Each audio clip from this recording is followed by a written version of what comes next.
Assalamualaikum warahmatullahi wabarakatuh. Kali ini saya ingin berbagi informasi tentang bagaimana prospek bisnis klinik kesehatan pasca pandemi. Kita pahami bahwa pandemi sudah hampir 3 tahun ya. Sejak awal tahun 2020 kita melalui pandemi ya.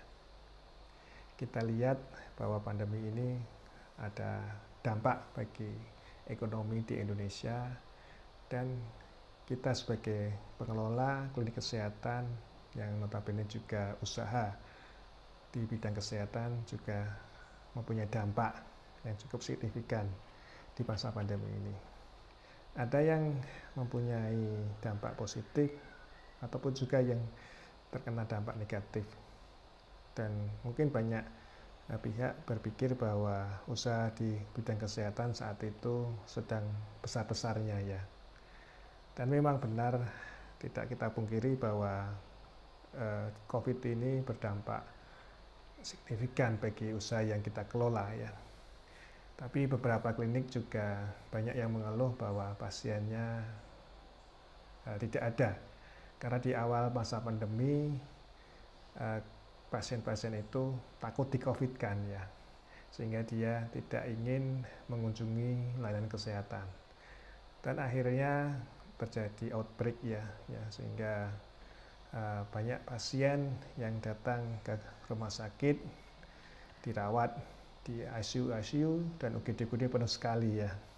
Dan kita juga lihat bahwa kondisi saat itu seperti perang, di mana-mana ada pasien masuk ke UGD, dan kita lihat ICU banyak yang penuh karena penyakit COVID ini ya. Di sisi pihak bisnis kesehatan mengambil kesempatan ini dengan menjual banyak hal. Salah satunya dulu masker ya, masker, vitamin, dan masih banyak yang dulu harganya termometer itu yang harganya biasanya ratusan ribu sehingga sampai jutaan ya. Dan itu membuat banyak pihak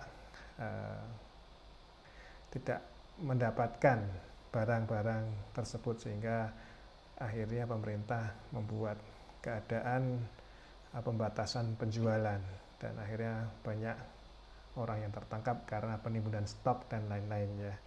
Dan bisnis klinik kesehatan ini mau nggak mau mengikuti irama dari bisnis pandemi ini ya.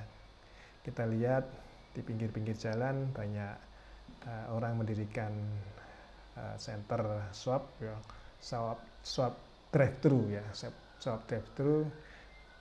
Ada yang dilakukan oleh klinik, ada yang dilakukan oleh rumah sakit, bahkan ada para pengusaha-pengusaha non kesehatan ikut terjun dalam membuka swab point ini ya. Kita lihat bahwa memang besar sekali pasar yang terjadi saat itu ya. Semua diwajibkan melakukan swab, sehingga swab center di Indonesia bertumbuh. Di awal-awal pandemi ini tenaga kesehatan juga banyak yang kena COVID dan banyak yang isoman, sehingga operasional layanan kesehatan dirasionalisasi ya.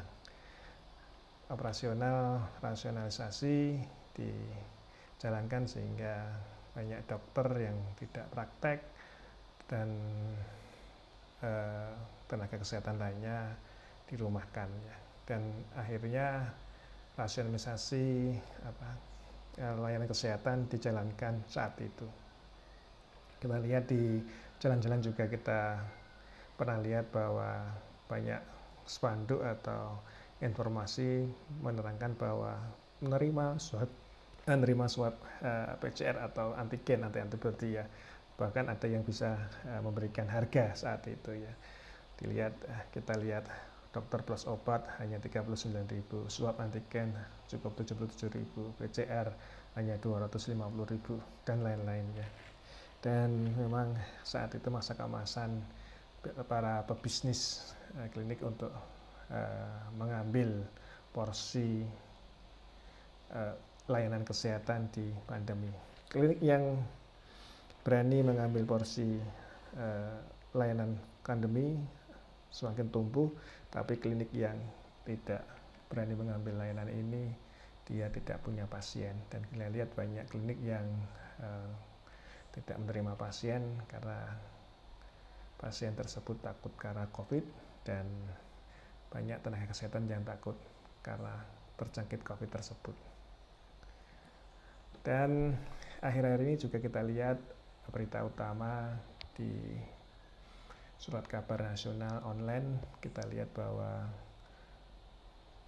pemerintah Indonesia menghadapi resesi tahun 2023 ya. Dan Menteri Ekonomi kita mewanti-wanti kita agar kita siap menghadapi resesi ekonomi tahun 2023 ya. Dan kita lihat juga banyak para pengamat menginformasikan resesi itu tidak sampai ke Indonesia, tapi cuma di sebatas negara Eropa, Amerika. Dan kita tunggu aja bagaimana resesi itu berdampak di dunia usaha kita. Di satu pihak resesi mengancam negara Indonesia, di satu pihak bisnis klinik kesehatan juga ada yang mempunyai momentum yang baik. Kita lihat di berita-berita juga kita baca ya, vaksin meningitis untuk umroh tidak ada ya, banyak permintaan untuk umroh ya, sehingga stok vaksin di Indonesia tidak ada, sehingga klinik-klinik yang mempunyai layanan vaksin internasional ini juga kewalahan menghadapi permintaan ini. Dan akhir-akhir ini juga klinik juga mempunyai masalah karena tidak ada stok, kita tidak bisa menjual vaksin untuk umroh. Di satu pihak ada resesi di depan, di satu pihak negara kita juga kita lihat kesiapan untuk menghadapi resesi banyak sekali ya. Di sektor kesehatan kita juga baca pemerintah Indonesia mendirikan kawasan ekonomi khusus di Bali, di mana kawasan ekonomi khusus ini untuk sebagai destinasi wisata di negara Indonesia. Bali ini untuk wisata kesehatan atau medical tourism. Kita lihat juga para pemain medical tourism adalah pemain-pemain yang sudah cukup mapan di Indonesia. Semoga perkembangan medical tourism ke depan bisa membuat usaha klinik kesehatan ini tumbuh dengan lebih baik. Juga proyeksi pertumbuhan ekonomi di negara Indonesia oleh IMF memproyeksikan masih di atas 5%, dan kemarin di bulan-bulan akhir tahun ini pertumbuhan ekonomi di Indonesia masih di angka 5,3-5,4%. Yang diproyeksikan tahun ini pertumbuhan ekonomi Indonesia 4,6 sampai 5,3 atau 5,4 ya. Kita lihat juga proyeksi untuk Amerika, pertumbuhan ekonomi dari 1,7% di tahun 2022 ini ke 2023 diproyeksikan turun jadi 1,5%. Di Cina dari 4,5% menjadi 3,1%. Eropa ini yang sangat sekali terdampak ya, karena mungkin perang di area Eropa ini melibatkan Soviet sama Ukraina, ini bisa memberikan dampak yang buruk di perekonomian Eropa. Di sini kita lihat ada penurunan signifikan dari 2,9% tahun 2022 menjadi 0,7% pertumbuhan ekonomi di tahun 2023. Proyeksinya seperti itu. Dan di global, di dunia ya memang tidak signifikan, di rata-rata global 2,9% menurun jadi 2,7% ya tahun 2023. Kita sebelum ngomong bagaimana tren bisnis klinik kesehatan di tahun 2023, kita tetap yakin bahwa usaha yang kita kerjakan sesuai kompetisi kita dengan secara penuh hati kita melakukan akan memberikan hasil. Kita lihat bahwa kita mempunyai kompetensi usaha apa tidak. Kemudian kita juga lihat apakah ada kompetitor di sekitar kita, ya. Kompetitor, dan akhirnya kita juga lihat apakah ada customer yang dapat kita layani oleh usaha kita. Itu 3 hal ini: kompetensi, kompetitor, dan customer. Bisnis yang paling baik atau bisnis terbaik, ya, di mana kita mempunyai kompetensi dan mempunyai customer, tidak ada kompetitor, itu bisnis yang terbaik. Kalau kita bisa membuat bisnis layanan di klinik ini yang kita mempunyai kompetensi yang paling hebat, ya, dan kita lihat ada customer tanpa ada kompetitor, maka ini masuk bisnis ini sangat direkomendasikan, karena tren ke depan kita nggak tahu apa yang terjadi. Tapi kita lihat bahwa jika kita mempunyai kompetensi dan mempunyai customer, mari kita buat layanan itu lebih mudah dan banyak sekali kita buat, ya. Dan bisnis baik di negara kita atau dimanapun kita berada, di mana kita mempunyai kompetensi, mempunyai kompetitor, dan mempunyai customer. Ini paling, ya, ini bisnis-bisnis yang biasa lah, ya. Tapi kalau bisnis jelek, itu bisnis di mana kita tidak ada kompetensi, tapi ada kompetitor, ada customernya. Berarti customernya mungkin lari ke komputer kita nggak ada kompetensi, ya. Juga bisnis jelek ini juga jika kita mempunyai kompetensi, ada kompetitor tapi tidak ada customer. Kita iklan, sering iklan tapi nggak ada customer kita, sehingga bisnis ini tidak memberikan dampak buat kita, ya, buat usaha yang kita jalankan.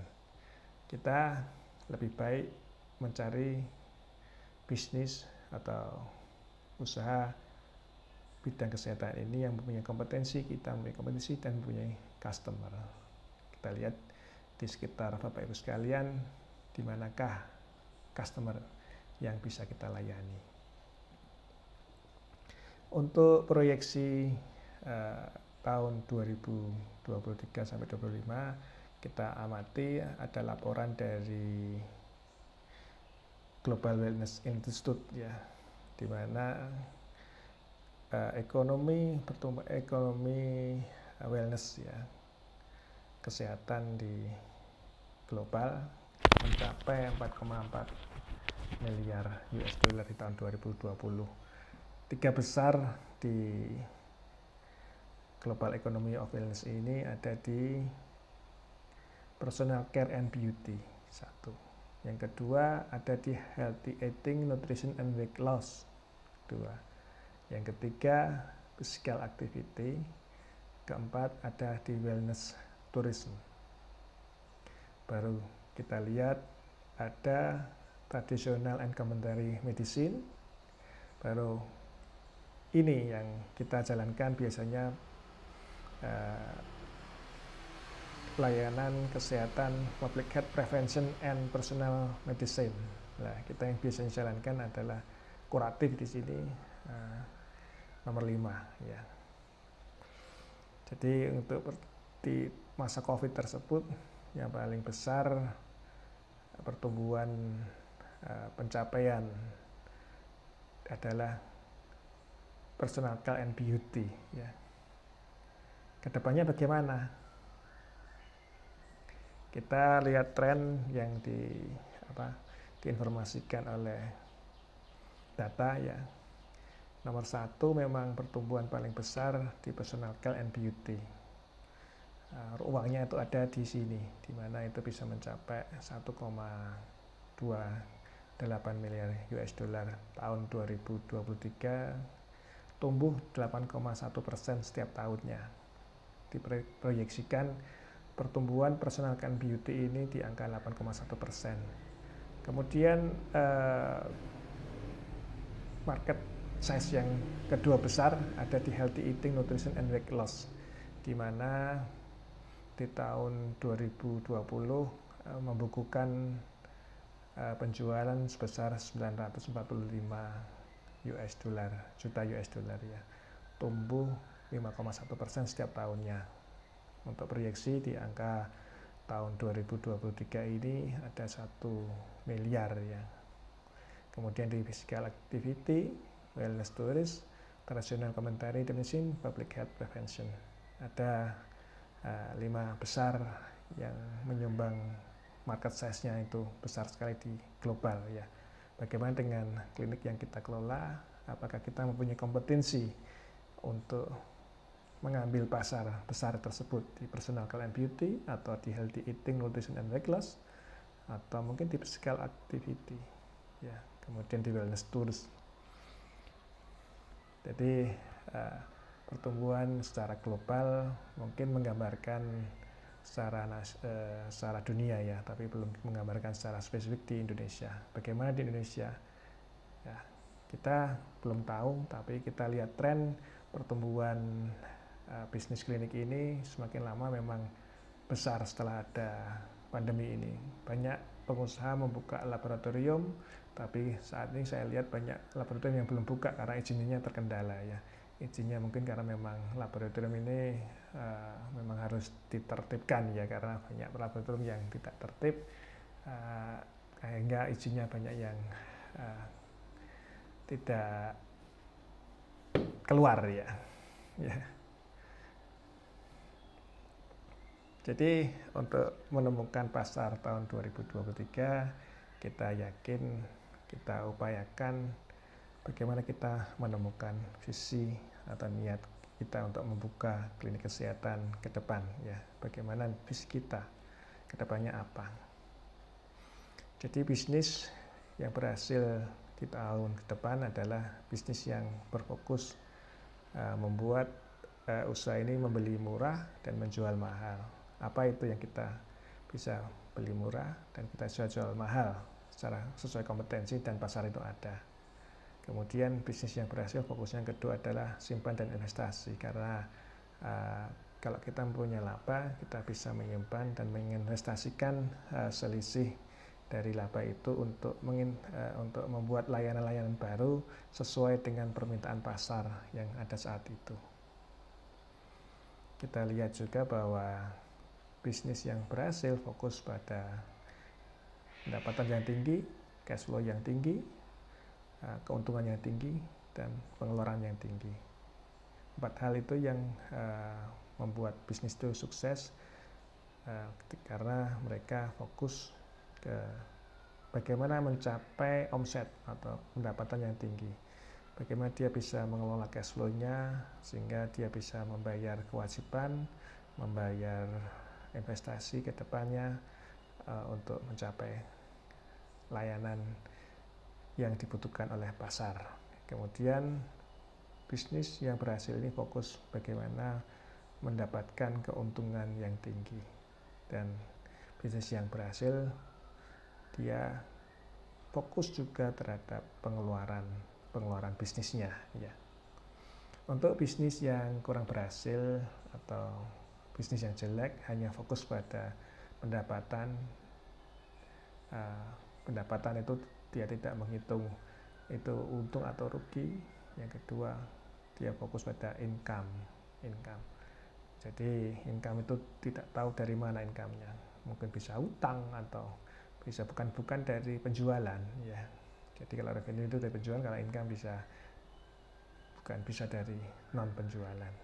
Itu yang kita bisa bagi Bapak Ibu sekalian, bagaimana prospek bisnis klinik pasca pandemi ini tergantung 3 hal yang tadi saya sampaikan di Bapak Ibu di depan tadi. Tergantung dengan kompetensi kita, yang kedua tergantung dengan kompetitor kita, ketiga tergantung dengan